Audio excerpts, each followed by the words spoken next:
দেখো বন্ধুরা, আজ আমি ঝিঙে আলু পোস্ত করব পেঁয়াজ দিয়ে। কড়াইয়ে তেল দিয়েছি, দেখো, দিয়ে কালো জিরা আর কাঁচা লঙ্কা দিয়ে দিয়েছি, দিয়ে পেঁয়াজ কেটে দিয়ে দিয়েছি। এখানে 3টে পেঁয়াজ কাটা আছে। পেঁয়াজটা ভালো করে ভেজে নেব।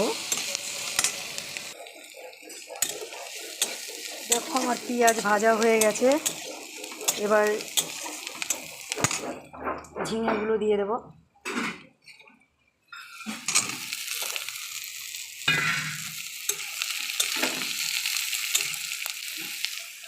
দেখো আলু প্রেসারে সিটি মেরে রেখে দিয়েছি একটা, জল ঝরিয়ে।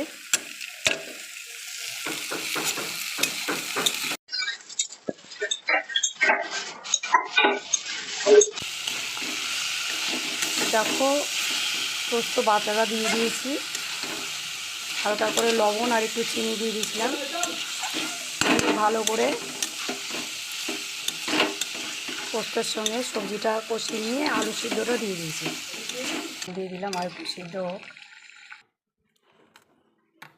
আমার ঝিঙে আলু পোস্তের রেসিপিটা হয়ে গেল বন্ধুরা, এখানেই শেষ করলাম। আমরা পোস্তের তরকারিতে হলুদ দিই না, তাই জন্য হলুদ দিইনি। Bye bye.